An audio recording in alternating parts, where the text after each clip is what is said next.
Hi കൂട്ടുകാരെ, പുതിയൊരു വീഡിയോയിലേക്ക് എല്ലാവർക്കും സ്വാഗതം. അങ്ങനെ സുധൻ പറയുന്നുണ്ട്, ഞാൻ എൻ്റെ മോളെ കൊണ്ടുവരട്ടെ. അത് വേണ്ട, ഇപ്പോൾ കൊണ്ടുവന്നിട്ട് കാര്യമില്ല, സത്യം നല്ല തിരക്കിലാണ്. അത് കഴിഞ്ഞാൽ സുധ, ഞാൻ എൻ്റെ മകളോട് പറയാം. ഒന്നാമത് അവളൊരു ഗർഭിണിയല്ല, അങ്ങോട്ടും ഇങ്ങോട്ടുള്ള യാത്ര ഇപ്പോൾ ശരിയാവില്ല, കുറച്ച് ദിവസം നിന്നിട്ട് ഞാൻ കൊണ്ടുവരാം എന്ന് പറഞ്ഞ് സുധനെ താൽക്കാലികത്തിന് ഒഴിവാക്കുന്നു കേട്ടോ. എന്നാൽ ഈ സമയം സജിയാണ് കാണിക്കുന്നത്. സാവിത്രി ഇങ്ങനെ ഫോണിൽ സംസാരിച്ചിട്ട് വരികയാണ്. തൻ്റെ കൂട്ടുകാരി സുമയോട് സംസാരിക്കുകയാണ്. നീ എന്തായാലും മൂകാംബികയ്ക്ക് പോയിക്കോ.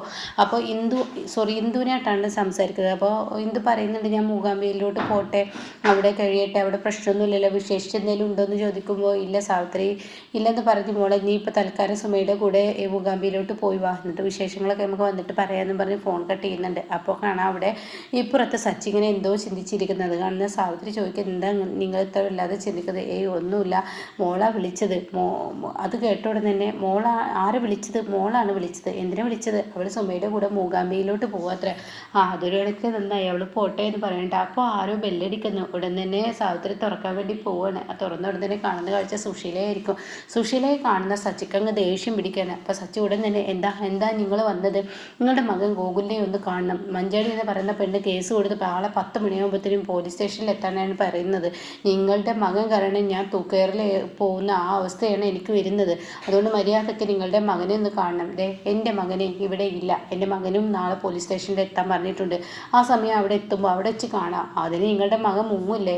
നിങ്ങളുടെ മകനെ എങ്ങനെ കാണാനാണെന്ന് ചോദിച്ച ഉടൻ തന്നെ ഗോകുൽ പറയണേ, സച്ചി പറയണേ, എൻ്റെ മകൻ ഗോകുൽ അവിടെ എത്തിക്കാമെന്ന് ഞാൻ വാക്ക് കൊടുത്തിട്ടുണ്ടെങ്കിൽ തീർച്ചയായും അവിടെ എത്തിച്ചിരിക്കും. അതിന് നിങ്ങളുടെ ആവശ്യമൊന്നുമില്ല. സാവിത്രി, നീ എന്ത് നോക്കി നിൽക്കുക? ഇവരോട് സംസാരിക്കേണ്ട ആവശ്യമില്ല, വാദം അടച്ചെന്ന് പറഞ്ഞ് കഥകും കൊട്ടി കിടക്കുന്നു കേട്ടോ. അതോടുകൂടി സുശീല എന്തൊരു കഷ്ടമാണ് എന്നുള്ള ഭാവത്തിൽ സുശീല ഇങ്ങനെ നിൽക്കുന്നുണ്ട് കേട്ടോ. ഒരു മഞ്ചാടിയാണ് കാണിക്കുന്നത്. ജീവരാജിൻ്റെ അച്ഛൻ ചോദിക്കുകയാണ്, എന്തിനാ മോളെ നീ ആ മാഷിനെ ഈ കേസിൽ ഉൾപ്പെടുത്തിയത്? അതിനെൻ്റെ അച്ഛൻ്റെ പേരിൽ ഞാൻ കേസൊന്നും കൊടുത്തിട്ടില്ലല്ലോ.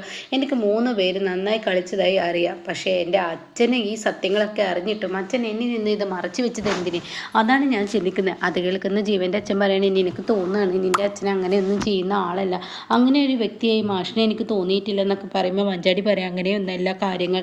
എന്തായാലും അച്ഛൻ്റെ പേര് പരാതിയല്ലല്ലോ, എന്തായാലും സത്യങ്ങൾ പുറത്തു വരണം. അത് കേൾക്കുന്ന ജീവൻ്റെ അച്ഛൻ പറയണേ, എനിക്കും ആഗ്രഹമുണ്ട്, എൻ്റെ മകനെക്കുറിച്ചുള്ള സത്യങ്ങൾ ഇനിയെങ്കിലും പുറത്തു വരണമെന്ന് എനിക്കും ആഗ്രഹമുണ്ട് എന്നൊക്കെ ഇങ്ങനെ പറയാൻ കേട്ടോ. പിന്നീടാണെങ്കിലോ ഇപ്പുറത്ത് ഇങ്ങനെ സച്ചിയെ തന്നെ കാണിക്കുന്നത്. സച്ചി ഇങ്ങനെ ടെൻഷൻ അടിച്ച് നിൽക്കുമ്പോൾ ഉടൻ തന്നെ, നിങ്ങൾ എന്താ അങ്ങനെ ടെൻഷൻ എടുക്കുന്നത്? നിങ്ങൾ കിടക്കുന്നില്ല, നിനക്ക് ഉറക്കം വരുന്നെങ്കിൽ കിടന്നോ, അതിന് എൻ്റെ ഉറക്കൊക്കെ നഷ്ടപ്പെട്ട് എത്ര ദിവസങ്ങളായി എന്ന് സാവിത്രി പറയണം കേട്ടോ. എന്നിട്ട് പറയണം, എൻ്റെ മകൻ ഇതുവരെ എത്തിയില്ലല്ലോ, അതിന് എത്ര നേരമൊന്നും ആയിട്ടില്ല, 10 മണിയല്ലേ ആയിട്ടുള്ളൂ, ഇങ്ങനെ ബഹളം കൂട്ടണ്ടെന്ന് പറയുമ്പോൾ ഗോകുൽ എത്തുകയാണ് കേട്ടോ. ഗോകുലിനെ കണ്ടപാട് സച്ചി ദേഷ്യത്തിലാണ്. ഇനി എൻ്റെ മകൻ വരുന്നുണ്ട്, നിങ്ങളുടെ കലിപ്പ് മുഴുവൻ എൻ്റെ മകനിൽ എടുക്കണ്ട എന്നൊക്കെ ഇങ്ങനെ പറയും. എൻ്റെ മകനോട് ഞാൻ ചൂടാവുന്നൊന്നുമില്ല എന്ന് പറയണേ. അങ്ങനെ ഗോകുൽ ഇങ്ങനെ കയറി വരുന്ന സമയത്ത് ഗോകുലിനോട് സച്ചി പറയണം, അല്ല നാളെ പോലീസ് സ്റ്റേഷനിൽ എത്താൻ പറഞ്ഞിട്ടുണ്ട്, ആ സമയം നീ മുങ്ങിക്കളയുമോ? എന്താ നിൻ്റെ തീരുമാനം? അത് കേട്ട ഉടനെ ഗോകുലൊന്നും മിണ്ടുന്നില്ല. ഇനിയെങ്കിലും നീ ഒന്ന് സത്യം തുറന്ന് പറ. നീ ആ പെണ്ണിൻ്റെ കാര്യത്തിൽ, ആ ജീവൻ്റെ കാര്യത്തിൽ എന്തൊക്കെയാണ് നീ കളിച്ചിട്ടുണ്ടെന്നുള്ളത് നല്ല വ്യക്തമായി എനിക്ക് മനസ്സിലായി. പക്ഷേ ഇനിയെങ്കിലും നീ സത്യങ്ങൾ മറച്ചു വെക്കല്ലേ, സത്യങ്ങൾ തുറന്ന് പറയാമെങ്കിലാണ് മുൻകൂർ ജാമ്യം എടുക്കാൻ പറ്റുള്ളൂ, പിന്നെ നിന്നെ കോടതിയിലോട്ടൊന്നും കൊണ്ടുപോകില്ല, അതിനു വേണ്ടിയാണ് എന്നൊക്കെ പറയുമ്പോൾ അച്ഛൻ സംശയിച്ചത് ശരി തന്നെയാണ്. എനിക്കല്ല ഇതിൽ ഏറ്റവും കൂടുതൽ പങ്ക്, ഇതിൽ മാഷിനും കൂടി പങ്കുണ്ട്. അപ്പോൾ ഇത് കേട്ടാ സച്ചി, എന്താ നീ പറഞ്ഞത്? അതെ, എന്നെ അറസ്റ്റ് ചെയ്യുകയാണെങ്കിൽ മാഷിനെ അറസ്റ്റ് ചെയ്യും. എനിക്കൊന്നും മനസ്സിലായില്ല, നീ എന്തൊക്കെയാടാ പറയുന്നത്, വ്യക്തമാക്കി പറ എന്ന് പറയുമ്പോൾ മാഷിന് യോഗ്യനല്ലാത്ത ഒരാൾക്ക് മഞ്ചടിയെ കല്യാണം കഴിച്ചു കൊടുക്കുന്നു എന്ന സങ്കടമാണെങ്കിൽ എനിക്ക് യോഗ്യതയുണ്ടായിട്ടും എന്നെ കല്യാണം കഴിക്കാത്ത ആ ദേഷ്യം അവളോടുണ്ട്. അപ്പോൾ 2 പേർക്കും 2 തരത്തിലുള്ള പകയാണ്. അങ്ങനെ ഇരിക്കെ ഞാൻ മാഷിനെ സമീപിച്ചു, മാഷ് എനിക്കൊപ്പം നിന്നു, ഇങ്ങനെ കാര്യങ്ങളൊക്കെ ചെയ്തതെന്ന് പറയുമ്പോൾ സച്ചി ഓകെ ഞെട്ടിപ്പോകണം കേട്ടോ. എന്നിട്ട് കഥകളൊക്കെ പറയാണ്. മാഷ് അവനെ കണ്ടു, അവനോട് പറഞ്ഞു, നീ ഇവിടെ നിൽക്കരുത്, ബാംഗ്ലൂരിലോട്ട് പോയിക്കോ, അവിടെ പഠിച്ചോ, എന്നിട്ട് എൻ്റെ മക്കൾ നല്ല നിലയ്ക്ക് എത്തിക്കഴിഞ്ഞാൽ നിനക്ക് അവളെ വിവാഹം കഴിക്കണമെന്ന് ആഗ്രഹം ഉണ്ടെങ്കിൽ ആ സമയം ഞാൻ നിനക്ക് വിവാഹം കഴിച്ചു തരാം എന്ന് മാഷ് പറഞ്ഞു. മാഷ് അവിടെ നിന്ന് പോവുകയും ചെയ്തു. എന്നിട്ട് നീ എന്താണ് ചെയ്തത്? അവനെ ബാംഗ്ലൂരിലോട്ട് അയച്ചോ? ഇല്ല, ഞാൻ അവനെ ബാംഗ്ലൂരിലോട്ടല്ല അയച്ചത്, അവനോട് ഞാൻ കാര്യങ്ങൾ പറയാൻ അവൻ്റെ അരികിലോട്ട് വന്ന ആ ഒരു കഥ പറയാനിട്ടോ. മാഷ് സംശയിച്ചത് തന്നെ സംഭവിച്ചിരിക്കുന്നു.